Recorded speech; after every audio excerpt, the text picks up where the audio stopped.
Today we are going to talk about depth. Depth, D-E-P-T, depth. Depth means distortionless enhancement by polarization transfer. Normal C13 spectrum of some molecule, and here somewhere you will be having the signals because of methyl carbons. Sometime somewhere you will be having a signal because of methylene carbon, and you will be having a signal depending on whether that molecule has or not a methine carbon. And similarly, the molecule may have a quaternary carbon or the carbonyl carbon or the carbon that is not having any proton attached to it.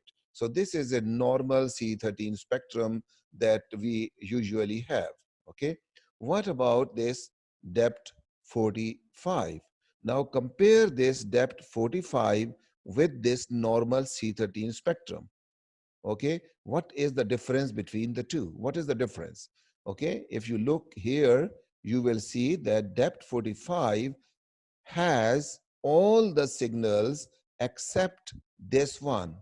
Okay, that is the quaternary carbon. So it means depth 45 shows all the carbon signals except quaternary carbon. So in this way, depth 45 helps us to know whether our molecule has a carbonyl or not, and if it has, then where it is. Okay, C13 normal spectrum will show us quaternary carbon and its position, but depth 45 will be having all the signals but not this quaternary carbon. Okay, now look at this depth 90. Depth 90 has, okay, no signal here, methyl or methylene or quaternary, but has only one signal, and that is because of CH. What does this mean? This means depth 90 is a very, very useful trace or the part or a type of depth in which we do not have methyl signals or methylene signals or quaternary carbon signals. We just have methine signal, okay, methine signal, CH carbon signals. And now look at the bottom, you have another trace or the type of depth, that is depth 135, and it tells us this thing, okay? Look at this and then what are you getting? Okay, what are you getting? Okay, compare this with this one and then see what is present here and what is the difference. Do you see any change in the shape or the phase or the orientation of a signal? Okay, so look, depth 135 shows CH3 as a normal signal. Okay, it shows CH as a normal signal, okay, upward, okay, and it again is not showing quaternary carbon. Okay, what about CH2? So CH2 is inverted, upside down. It is inverted. It has opposite phase. So depth 135 is very useful. It tells us that methyl and methine signals are normal, upward in their normal shape, but CH2 will be inverted. So this is how the three different types of depth can help us in knowing which carbon is methyl carbon or which carbon is methylene and which carbon is methine. Okay, so another very important point is that depth, any type of depth, consider this or this, you will see that they do not show quaternary carbon. So quaternary carbon is not shown in depth. Why? Because depth shows only those carbons which have an attached hydrogen. So if there is no attached proton, then that is a quaternary carbon. and quaternary carbon is not shown, okay, in the depth. So depth does not show quaternary carbon. Another, you can see another way of showing this, okay, and this is a elaboration of the same point.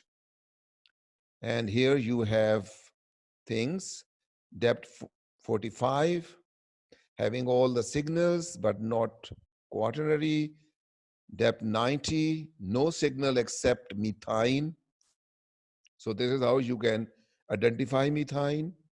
And depth 135, okay, all the protonated carbon signals, but CH2 in the inverted form. Okay, this is a special example of this molecule. Okay, this is the molecule. Look at this molecule. What this is a very good example. In this molecule, you see what? You see different carbons. This is a molecule that is isopentyl acetate. In this isopentyl acetate, we have methyl groups, okay? We also have CH2s or methylene.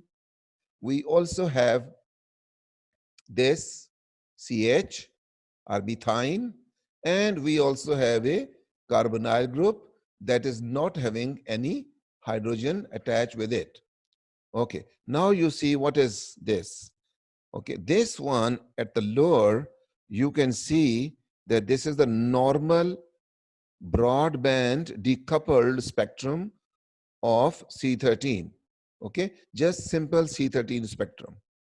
It is showing all the carbons, okay, all the carbons. Here you see in this molecule, there are many carbons, okay, many carbons. All those carbons are shown here in this spectrum.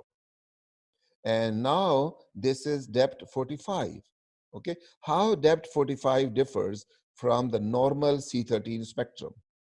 Yes, okay. It is not showing which, okay, quaternary carbon. So you don't see this signal here in this depth spectrum, and except this, all the other signals are here. Now this is depth 90, and depth 90 shows only methine carbon. So this is the methine carbon, okay? So out of these, this one is a methine carbon, so we can easily identify it.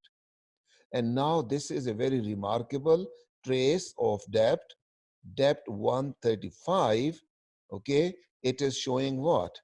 And in this molecule, you can see we have the CH2.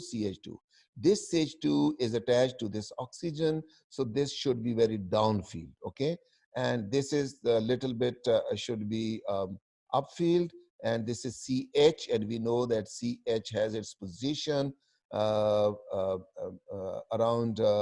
downfield as compared to methyls, and these are the methyls. And we also know that this is the methyl with that is attached to a positively charged carbon, so it should also be downfield. It should also be downfield. So based on these things, okay, now look at this. This is your depth 135, and in depth 135, what are we having? This is CH2 and this is CH2. They are inverted. Okay, they are inverted, and because this is downfield, so we can clearly see that this is because of this carbon, and so this is because of this carbon. Now here we have two types of the signals, methyl as well as methine.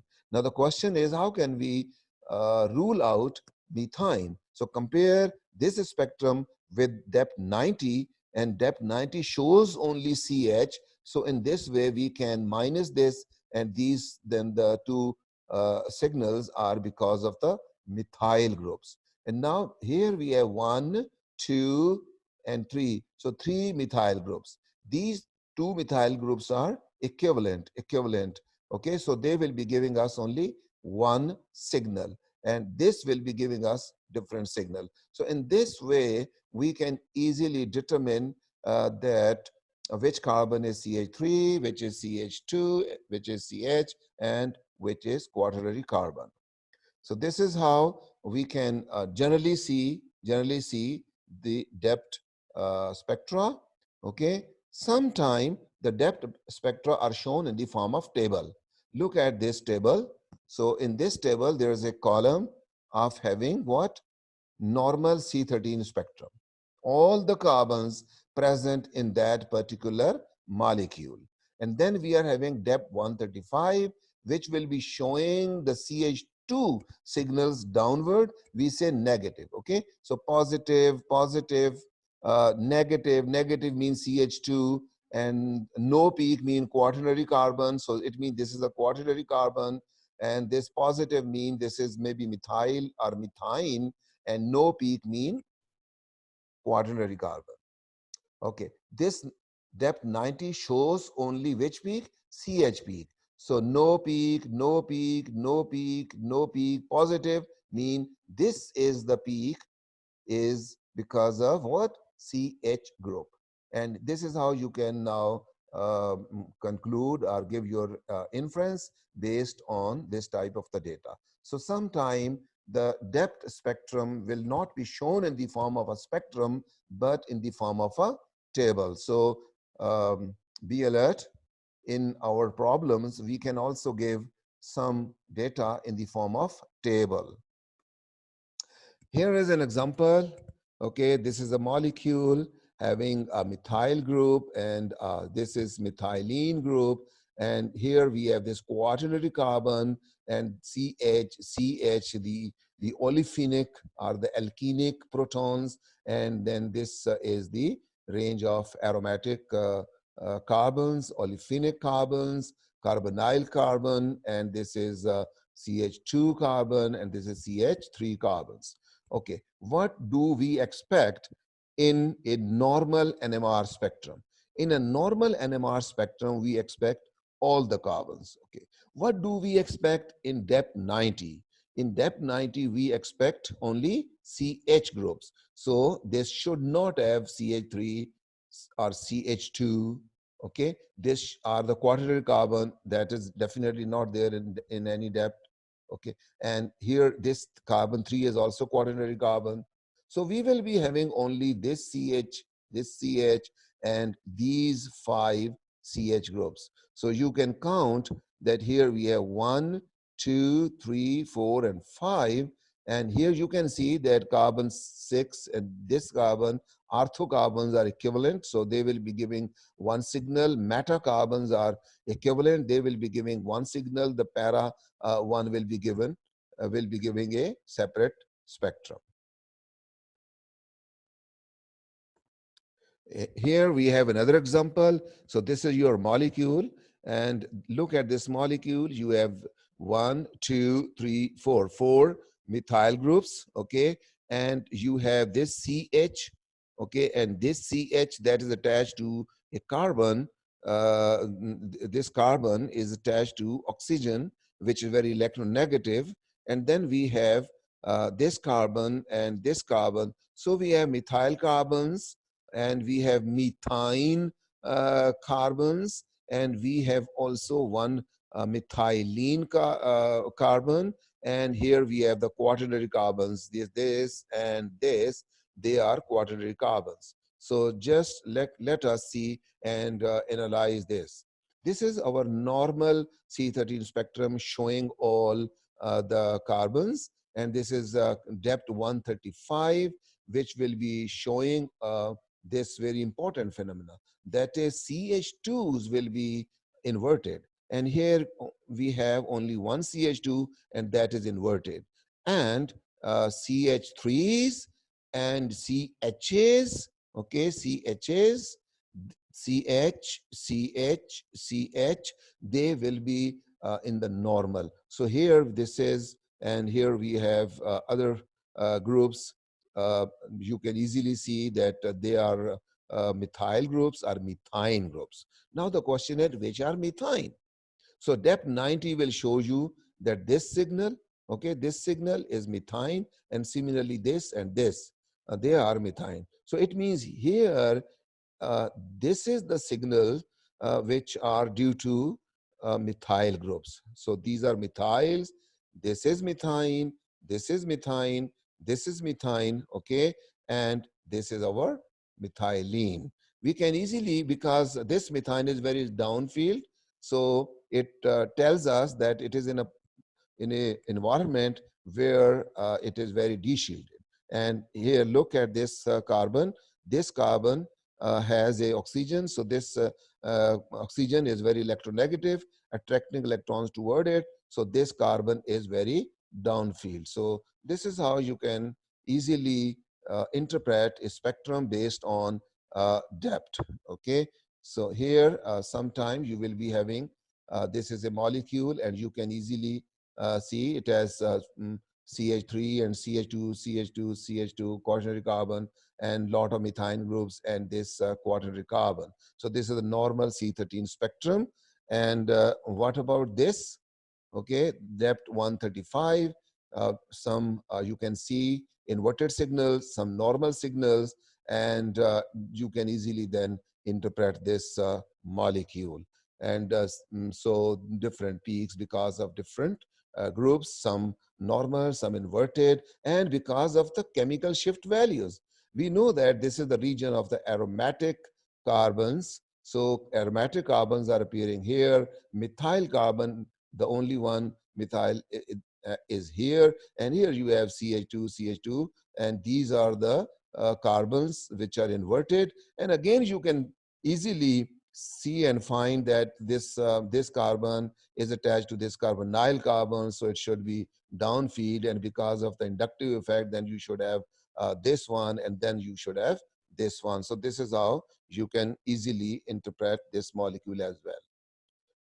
Okay, sometime you will be getting this type of the problems, that some statement will be given, and proton and NMR spectrum will be given, a molecular formula will be given. So based on this molecular formula and this NMR's proton NMR spectrum, and based on the depth. So depth may be given in the form of a table. So you will then be able to find out, based on all these data, you will be able to find out the structure of this molecule.